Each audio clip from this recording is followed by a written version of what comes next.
materi yang pertama yaitu adalah koperasi syariah. Yang pertama ada pengertian koperasi syariah. Koperasi syariah adalah koperasi yang prinsip, tujuan dan operasinya berdasarkan pada syariah Islam yaitu Al-Quran dan As-Sunnah. Secara teknis, koperasi syariah disebut sebagai koperasi jasa keuangan syariah atau KJKS. Koperasi syariah tidak boleh melakukan bisnis yang mengandung unsur-unsur riba, maisir, dan horor. Yang kedua ada karakteristik koperasi syariah.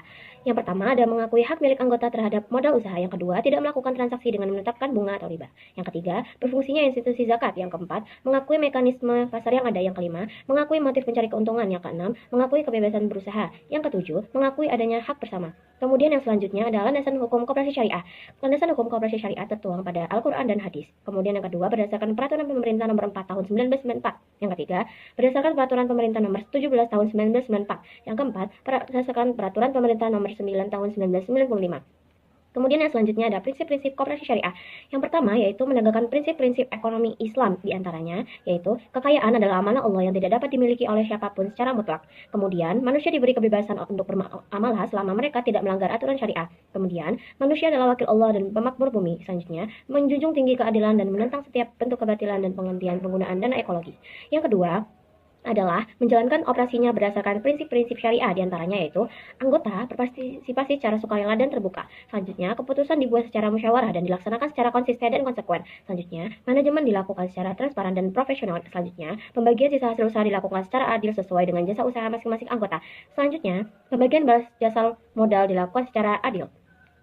Untuk selanjutnya yaitu ada peran dan fungsi koperasi syariah.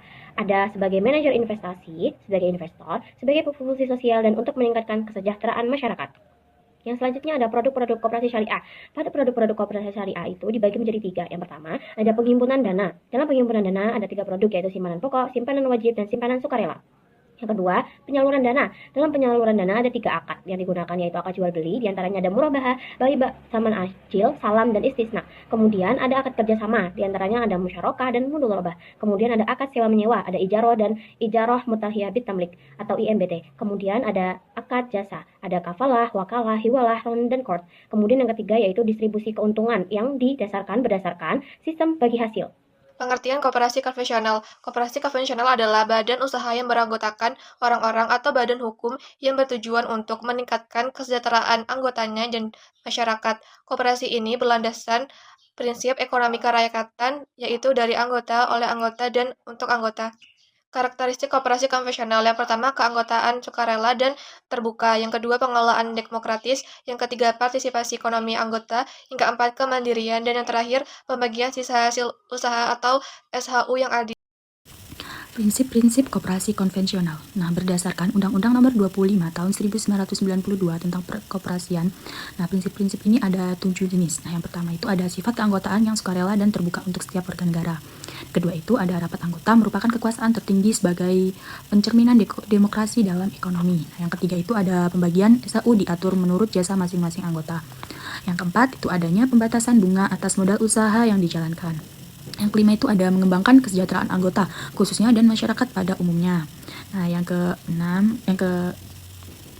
yaitu usaha dan ketataletakan bersifat terbuka. Yang ketujuh itu ada swadaya, swekesa, dan swedenbada sebagai pencermin prinsip dasar kepercayaan pada diri sendiri. Nah, swadaya sendiri itu yang berarti kemampuan pada diri sendiri, dan sekerta yaitu kegiatan oleh kekuatan yang ada pada diri sendiri, dan swasembada yaitu mampu secara mandiri melaksanakan dan sanggup tanpa bantuan orang lain.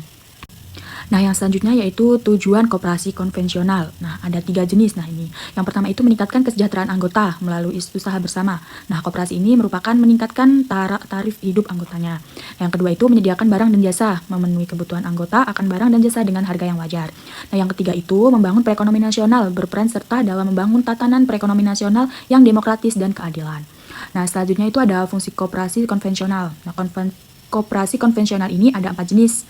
Yang pertama itu fungsi ekonomi. Nah, apa sih fungsi ekonomi tersebut? Nah, fungsi ekonomi ini sebagai wadah untuk meningkatkan pendapatan dan kesejahteraan anggota melalui kegiatan ekonomi bersama. Nah, selanjutnya itu ada fungsi sosial. Fungsi sosial ini membangun solidaritas dan kebersamaan antar anggota serta masyarakat sekitar. Nah, yang ketiga itu ada fungsi pendidikan. Nah, yang berfungsi memberikan edukasi dan pelatihan kepada anggota untuk meningkatkan keterampilan dan pengetahuan mereka. Yang keempat itu ada fungsi representasi. Nah, yaitu mewakili kepentingan ekonomi anggota dalam berbagai forum dan kebijakan publik. Yang selanjutnya itu jenis-jenis koperasi konvensional. Nah, ada 4 jenis koperasi. Yaitu yang pertama ada koperasi konsumsi. Nah, tujuan pembentukan koperasi konsumsi ini untuk menyediakan anggotanya dengan barang-barang konsumsi dengan harga yang kompetitif. Nah, seperti koperasi ini menangani pengadaan barang-barang konsumsi untuk anggotanya dengan harga dan kualitas yang baik. Nah, seperti beras, gula, sabun, minyak goreng, bekas rumah tangga, dan elektronik dan lain-lainnya ya guys. Nah, terus yang kedua itu ada koperasi simpan pinjam atau koperasi kredit. Koperasi ini didirikan untuk memberikan kesempatan kepada para anggotanya untuk mendapatkan pinjaman dengan mudah dan dengan biaya bunga yang rendah. Nah, koperasi kredit bergerak dalam industri pembentukan modal melalui tabungan anggota secara terus-menerus, yang kemudian digunakan untuk memberikan pinjaman secara murah dan cepat kepada para anggotanya untuk tujuan produktif dan kesejahteraan. Nah, salah satu contoh koperasi kredit seperti unit simpan pinjam dalam KUD, Bukopin, Bank Koperasi Pasar, BMP gitu mungkin ya, dan lain-lain. Nah, yang ketiga itu ada koperasi produksi. Nah, koperasi produksi ini mengacu pada koperasi yang bergerak dalam bidang produksi barang, baik yang dilakukan oleh koperasi maupun anggotanya. Nah, seperti contohnya itu koperasi produksi terhadap peternakan sapi perah, terus pengusaha tahu tempe, terus pengusaha batik, koperasi pertanian, udah ada di desa-desa itu ya guys. Nah, yang selanjutnya itu ada koperasi jasa. Nah, koperasi ini disebut sebagai koperasi jasa. Nah, jika mereka menawar layanan tertentu baik kepada anggota maupun publik secara keseluruhan. Nah, misalnya ini koperasi angkutan, koperasi audit, koperasi perumahan, koperasi perencana, dan yang lain sebagainya. Selanjutnya yaitu perbedaan koperasi syariah dan koperasi konvensional. Yang pertama itu dalam pembiayaan. Jadi pada koperasi syariah menerapkan sistem bagi hasil, pada koperasi konvensional menerapkan bunga. Yang kedua itu dalam aspek pengawasan. Jadi pada koperasi syariah pengawasan terhadap kinerja dan juga pengawasan terhadap syariahnya. Pada koperasi konvensional pengawasan hanya pada kinerjanya. Selanjutnya yaitu dalam penyaluran produk. Jadi koperasi syariah tidak mengkreditkan barang-barangnya sehingga transaksi jual beli atau murabahah berlaku. Kalau pada koperasi konvensional menggunakan sistem kredit barang dan uang dan membebankan bunga kepada nasabah.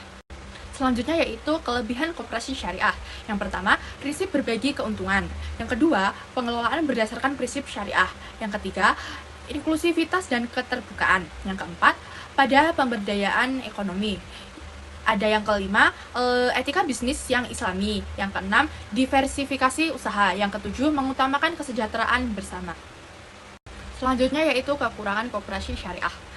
Yang pertama, rendahnya literasi keuangan syariah di kalangan masyarakat. Yang kedua, persaingan dengan lembaga keuangan konvensional. Yang ketiga, keterbatasan sumber daya manusia yang kompeten dan profesional dalam mengelola operasional koperasi. Yang keempat, dukungan regulasi yang belum optimal. Selanjutnya, kelebihan koperasi konvensional.